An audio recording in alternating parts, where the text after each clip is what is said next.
لہٰذا اس دونوں میں فرق سمجھیے اور دونوں کو حروف قریب الصوت ہے، لہٰذا ان لوگوں کو بہت دھیان سے دیکھ کر اور ادا کرنے کی کوشش کیجیے۔ تو یہ قوف کا جو مخرج ہے وہ کیا ہے؟ زبان کی جڑ اور تالو کے نرم حصے سے یہ ادا ہوتا ہے۔ قوف، یہ بھی اس میں بھی مد ہے، لہٰذا اس کو بھی ہم 5 انگلی کھینچ کے پڑھیں گے۔ اب یہ دیکھیے، یہ کاف، دونوں کا مخرج الگ ہے۔ اس کا مخرج کیا ہے؟ زبان کی جڑ اور تالو کے سخت حصے سے ادا ہوتا ہے۔ یہ ہے زبان کی جڑ اور تالو کے نرم حصے سے ادا ہوتا ہے، اور یہ کاف زبان کی جڑ اور تالو کے سخت حصے سے ادا ہوتا ہے۔ لہٰذا یہ دونوں میں خوب فرق آپ کو، ان دونوں کے درمیان خوب فرق آپ لوگوں کو سمجھنا ہے۔ اب اس میں آئیے، لام، اس کا مخرج کیا ہے؟ زبان کا کنارہ اور زواہق سے ثنایا تک کے دانتوں، زواہق سے ثنایا تک کے مسوڑوں سے ادا ہوتا ہے۔ زبان کا کنارہ اور زواہق سے ثنایا تک کے مسوڑوں سے ادا ہوتا ہے۔ اب یہ جو زواہق ثنایا میں بول رہا ہوں، آپ جو ہے اس کو کہاں سمجھیں گے؟ جو مخارج میں نے پڑھائے ہیں، جو مخارج والا ویڈیو ہے، مخرج والا ویڈیو ہے، اس کو آپ جا کے اس کو سمجھ لیجیے۔ زواہق کس کو کہتے ہیں، ثنایا کس کو کہتے ہیں، میں نے اس میں جا کے سمجھا دیا ہے، میں نے اس میں سمجھا دیا، آپ جا کے وہاں دیکھ لیجیے۔ اب کیا ہے؟ میم،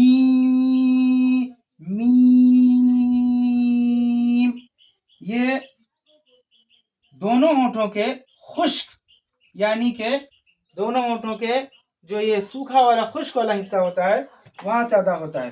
میم، یہ بھی حروف مدات میں سے، لہٰذا اس کو بھی 5 انگلی کھینچ کے پڑھیں گے۔ اب یہ دیکھیے، نون، نون کا مخرج کیا ہے؟ تو زبان کا کنارہ اور انیاب سے ثنایا تک کے دانتوں کی جڑ سے ادا ہوتا ہے۔ اب انیاب سے ثنایا، آپ جو ہے میرے پچھلے والے ویڈیو جو مخارج والے ویڈیو ہیں اس میں جا کے آپ دیکھ لیجیے انیاب سے ثنایا کس کو کہتے ہیں۔ تو یہ انیاب سے ثنایا تک کے دانتوں کی جڑ سے ادا ہوتا ہے، یہ بھی حروف مدات میں سے، لہٰذا نون، اسے بھی 5 الف کھینچیں گے۔ واو، اسے بھی 5 انگلی کھینچیں گے، یہ بھی حروف مدات میں سے ہے۔ واو، یہ دونوں ہونٹوں کے گلائی سے ادا ہوتا ہے۔ ہا، اس کا مخرج ہے حلق کے نیچے والے حصے سے ادا ہوتے ہیں، حلق کے نیچے والے حصے سے ادا ہوتا ہے یہ ہا۔